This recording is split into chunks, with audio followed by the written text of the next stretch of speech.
What's up, man? It's your boy D1gital. How y'all like that intro? I don't know. I'm feeling it, but I feel like I can have something a little bit smoother. You feel me? More audience grabbing. So help me out with that. Y'all like that, or should I come on like, I mean, it's your boy D1gital. Let's get right and get active. Get snapped. I don't know. That's a little too energetic. You feel me? That ain't me. So I'ma just keep saying, what's up, man? It's your boy D1gital. Today we on a road trip, man. I wanted to bring y'all with me, you feel me? And I figured when I'm on this road trip, by myself, not talking to nobody, why not give y'all a formal introduction of who I am? Before we get back into this video, man, put y'all up on game. First of all, make sure y'all get that watermelon. Enjoy the powerful fruit. Second of all, I'm gonna tell you what to put on top. Put bit of that sea salt, just a little bit. You don't wanna go too crazy with it. You know what I mean? Then you want to hit it with the ground nutmeg, little ground nutmeg. What I put on there, cinnamon sugar. Then you want to look. This is where you get in your bag right here. Dang, a little bit of lion's mane. You want to dust the lion's mane like you're doing some powdered sugar over top of the watermelon. And then you top it off with honey. My Lord Jesus. When I tell you this joint fire, man. Perfect little snap, man, after the workout. Get this in you, it's helping your brain. It's helping that blood, you ain't getting those sugars nice and equal, you feel me? I'm telling you, don't sleep on the water. Make sure it's seeded though. This one don't got as many seeds, it's still seeded. That seedless shit, that seedless stuff for the birds. Last video I was getting asked questions. Why you got the mic on your ear, you mean? Why you got the mic on your ear? You could have put it so many other places. This is why. You got the mic on the ear, you still getting a good audio. And then I got my other hand free to eat my little watermelon with the bean on it. You feel me? Gotta be ahead of the game, man. I'm trying to put y'all full game without putting y'all full game. You just gotta catch the wave. You feel me? Fire. This is like, I feel like this could be a good Christmas snap. Like a mean Christmas snap. Because the nutmeg give it that, you know what I mean? That sweet potato pie type of taste. And then the lion's mane mushrooms, like, they got a little bit of a chocolatey taste. Everything else is just a nice little sweetness, like, you feel me? Nice little sweetness. And then the watermelon just so fat. Hey, this nice little, hey, it ain't a season around that time, but you can find some seeded watermelon, try this recipe out. You're gonna love it. And tell them who you got it from too. Don't be trying to act like you made it up. Got it from the boy. But yeah, man. I go by D1gital for my creator name. Photography, videography. My birth name, Kier Diggs. Photography was my first love. Videography, I'm starting to fall in love with it. I'm still learning the little tips and tricks, and that's fine. But photography will always be my first love, man. This I got in the game. My senior year of high school, I had got gifted a camera. It was a nice little Sony CyberShot camera. So it wasn't nothing crazy. It was my first camera, you feel me? And I just needed something that's where you learn. You learn from the beginning. So I was at my beginner steps. It didn't have too many settings. It wasn't the prettiest camera, but it taught me the basics, you feel me? And if I don't post this video by the time I get back home, I'll throw some of those pictures in here to give y'all a little taste of where I started at. They was ugly in the mud, but you feel me? You gotta start somewhere. And then my second camera was a Fujifilm zoom camera. It didn't have an interchangeable lens, but it gave that old school vibe. So that's why I really like that camera. It gave that old school vibe, and it zoomed in far as heck. It was 25 times zoom, so you could get a pretty good distance. It just might have not been the stablest video. And then I want to say my sophomore or junior year of college, I had got this camera from my brother, the Rebel T7i Canon, and that's where I got started, man. The first thing I did was my little brother's athletic. They do it. Everybody in my family is athletes. We all did athletics our whole life growing up. So I had a lot of things to work with, you feel me? I was able to get into the athletic field of photography pretty soon. And they weren't the best pictures, but they were the clearest pictures I had since starting my journey. Let's say my sophomore year of college, I got the camera. This is when I was just getting the camera back. I wasn't doing photography again, like taking pictures of people, because I didn't know how people would react with me taking pictures of them just randomly. So I actually was going to start my YouTube sophomore year. I was taking videos and I got stuck on the introduction part. I never knew how to introduce myself, and then when I would rewatch the videos, I kind of cringed at myself, so I was like, I don't know if this is really what I want to be doing. What's up, man? It's your boy here. That's my YouTube page. On here I'll be going like Chef Boy KD. Got a couple other names y'all gonna see on here. I got a question for y'all. Y'all can tell me what I'm eating right now. I get $1,000. Ready?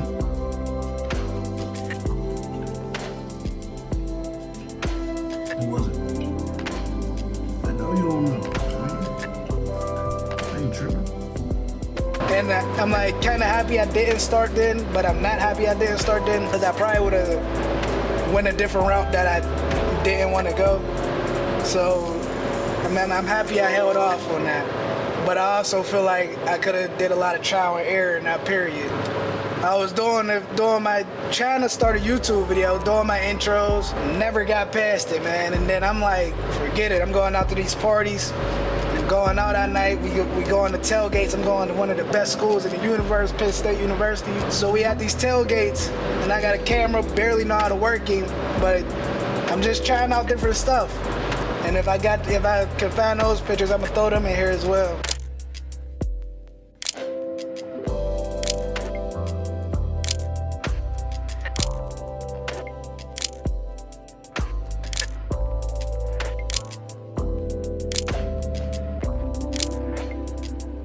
I'm just taking pictures, man, and I'm using the creative mode on the camera. I'm using automatic.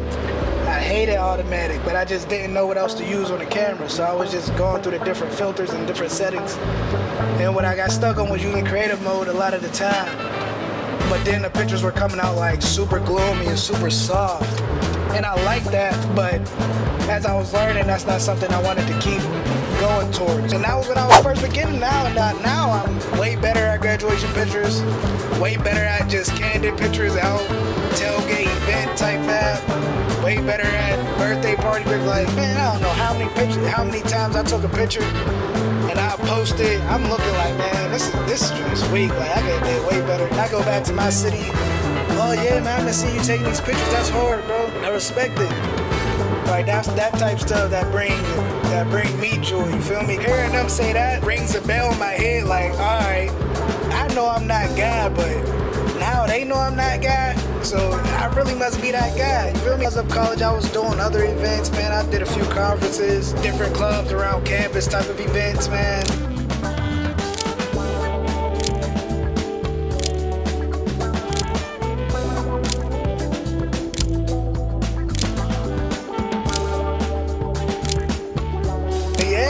I was doing everything, so I was growing at a rapid pace, because it's like every day I was literally working. Like, I had my own job, I had my own hustle, and then this hustle, it gave me another passion, man, because I'm not gonna hold you. When I graduated high school, I knew I wasn't going to college for sports. I didn't know what I wanted to do. I know I didn't like school, but I didn't have a plan B, so it's like, either you gonna be sitting at home, stuck trying to figure stuff out, or you gonna be at college, work your hardest to get these grades to graduate, and the experience of a lifetime. And the people that encouraged me to pick up a camera as well. Like my man, first person I seen really walk around with a camera and really capturing the moments with my man Micah, man.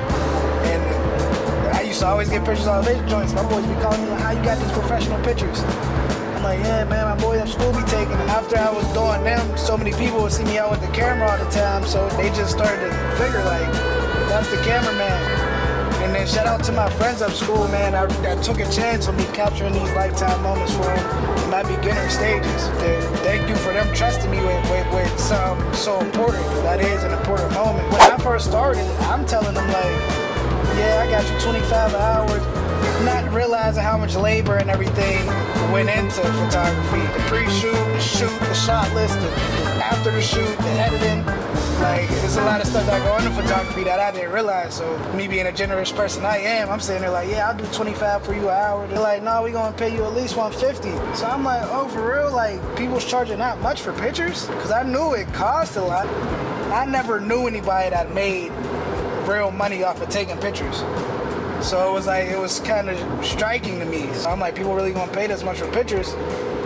this is a whole hustle. The way for me to get bread up college, pay my rent, pay for my food, little daily expenses, you know what I mean? So I'm like, this is a real hustle. So once that happened, I started really grinding, like everywhere I went, the cameras with me.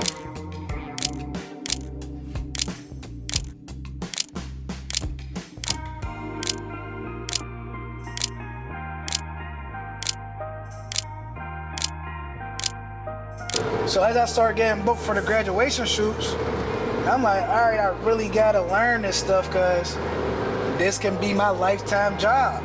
You feel me? And I started learning that quick. And like once I seen I could make a living out of it, that's when it grew into my passion. I'm not gonna sit here and say it always been my passion, because it has in a way.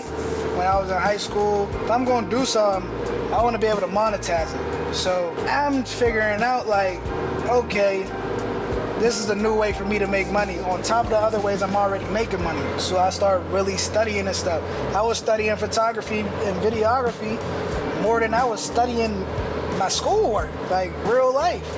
And that's because this is where my passion was. I always knew my passion wasn't in academics. I only was in school because I didn't have a plan B, like I said before, and school became my plan B. I'm still going to graduate and do what I need to do because I'm not going to quit anything after I already started.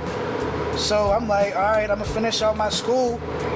But now I got a way for me to stay above water and not be a super struggling college student. I was still a struggling college student. It was helping me get through my day-by-day expenses and my bills and things. I'm learning things like contrast, like angling, shadow. You know, I'm learning all these different things, making me smarter because I start looking at life differently. Like I really cherish life now. Like I always cherish life. I believe I'm gonna live to 1,000 years old, and that's always going to be my mentality. But now it's like once you look through that eye view of the lens, and then you realize you have a real eye view of life, not even just your life but the people around your life, and how you can be such a important role in others' life without even realizing it, without yourself realizing it or without them realizing it. Because I don't know how many times I done took pictures and I send them to people. They're like, man, I really appreciate you for this, man. This is gonna be remembered for a lifetime. And that's what makes me want to do it. Like now I'm at the point where the money don't even mean anything. I'm still not rich off it, but I love to feel that joy from capturing somebody's lifetime moment. Like I can't wait until we 60 years old and I still see people posting on Facebook and Instagram. Look at this picture from college. Look at this picture from 2023. Like I'm gonna be geeked, and then my name's on the bottom. Like, oh, look. I still got stuff going around 40 years later, and then these people's grandkids gonna even have these pictures. Like, it really make you cherish everything around you, and like really want you to frame everything and just live in the moment. Like, capture people in their moment, and also be captured in yours. Because as a photographer, a lot of people are like, man, as a photographer, I never get pictures. Man, as a photographer, every time I see my photography friends, we flick each other up. It's only right, you feel me? Because we know how hard we work to capture these moments for the others. So we know like we gotta look out for each other, man, and that's what it's about. After college, man, I didn't know how my business was gonna transfer from college to back home for the time being. That was something I always stressed. Didn't think I was going to have a lot of clientele back home because I wasn't really known for doing video and photos back in my city. That was something I stressed about a lot because I'm like, I don't want to go home. I'm going to get a full-time job to support my business, but am I even going to have a business to support? So I'm like, where is this business going to come from? But I came back and man, everybody's like, yeah, man, I see you doing this, you doing that. And then I get home, first thing I do, soon as I touch the crib, at Office Depot, let me get some business cards, man. You feel me? Let me get some business cards, man, because the young people, yeah, you could give them a QR code and stuff, and it's more efficient. But the old heads, they want physical form. And then if you got that physical form to provide for you, they're putting it right in their wallet. Every time they go in their wallet, they gotta look at that. I say business cards are a little bit more efficient whenever you're coming in contact with people. But I'm more of a physical type person. I like to meet people in person, give them the business card. Then they see you whip out the business card, they like, ooh, okay, the boy professional, you feel me? The boy got all his information on here, you feel me? So I can reach him however, wherever. And that's how you gotta carry it, man. And that's where my business really grew to, because I ain't gonna hold you, I was networking like a mug. I might extend my hand first. You either gonna extend your hand too, or you know what I mean? I just ain't your type of person, and that's cool with me. I have no problem with that. But I'm gonna extend my hand first. I'm gonna introduce myself. My name's Kier Diggs. How you doing? I do photography, videography. I work at such and such. Let me introduce yourself. So you give them a little bit of comfortability, and then they start talking, oh yeah, man, my daughter's about to get married. We've been looking for a photographer. Oh, I got you with it. You feel me? I'm right here with it. And then they like, oh man, oh, thank you so much. I'm gonna reach out to you. And that's how I retain a lot of my clients, man, because a lot of them have those business cards, and they do it. They're looking in their purse, they're looking in their wallet every day, and that business card is right there. They're like, oh, Kier Diggs, photography, videography. I actually do need somebody to shoot my son's football game. Let me hit D1gital. It's that easy, man. So learning how you scale your business is just you becoming a personable person. I would say the first is networking. Second, have those business cards ready. If you don't have business cards, have the QR codes ready if you're working with more younger people. But when you're working with the QR codes, be sure to tell them, yeah, scan this QR code, bookmark it or whatever, so it's a constant reminder or something. You feel me? They don't just scan it. Then a lot of people scan it, then they close all their apps out. Now your QR code's gone, all your information is gone. None of that stuff saves, so make sure you tell them to bookmark it. Hey, send them a text, let me get your email address, sign up for this newsletter, whatever the case may be. But you want to be on that professional side of things, so whenever they're reaching out to you, it's not just through text message or whatever, they're reaching out through you with a professional manner, through email with signature, they're giving you a phone call, you're able to have consultation meetings either over the phone, through Zoom, or in person at a nice little lunch. And now, man, I just try to be everywhere. I still carry myself as in the networking world. I still carry myself as I did in college, man. And don't sleep on college. If you're a young person watching this, you don't even gotta go to college. Have a friend not go to college, get an apartment with them, man. You can't just be up there free balling and just doing your thing. But you got a friend to go to college, get a job up there, get an apartment with them, and go meet people. You still the college age. There is no reason for you to be sitting at home on your ass. If you have that opportunity, you know someone that's in college and you're close with them, and they're willing to open their house to you and y'all share an apartment and split rent, split bills, go do that, man, because I'm telling you, even though you're not in college, you will still have the time of your life, and you still will meet a million people. I'm telling you, you'll still meet people that you might not talk to them for 10 years, but let that wedding come up and they see your content on Instagram, on Facebook, they see how dedicated you are, they see you perfected your craft, or you're perfecting your craft, I guarantee they're gonna reach out to you. So then it's a full circle, like, man, you might have a picture from back in the day of them, or a couple pictures, and they want you to create a slideshow or whatever they might want you to create. They come to do that wedding, then you got all these pictures. So you just basically created a video or a photo documentary for these people that you don't think you played a significant role in their life or their memory, but you have all the memories, and they may call upon you one point in time. Like the guy had all the Kanye stuff. He made millions, and all he did was play his role, man. I'm gonna record your life. I'm gonna have all these memories on you, and my time will be caught upon. Now he's a millionaire, capturing somebody else's life. You don't have to be the star all the time, man. You a star to your family, that's all that matter. I'm bringing home the bucks to my family. I'm able to spend time with my family free willingly. Netflix called me, hey, we got 10 mil. If you give us such and such content from this age to this age. Man, what? I need such and such mil, and it's yours. Oh, we agree. Say less, man. Say less. It's easy. I don't know where I just went with that, but it's easy. Feel me? My camera about to die soon, so I'm trying to wrap this video up soon. But I'm enjoying talking to y'all, man. It's a nice little rap. Still got like 2.5 more hours left. So we'll catch up with y'all in a minute, man. Dial in on those tips. Grow your business. Be successful. Whether you making money or not, know that you are successful. Know that you have air to breathe. Know that you have light in your ass. And you always be pleased. Peace out.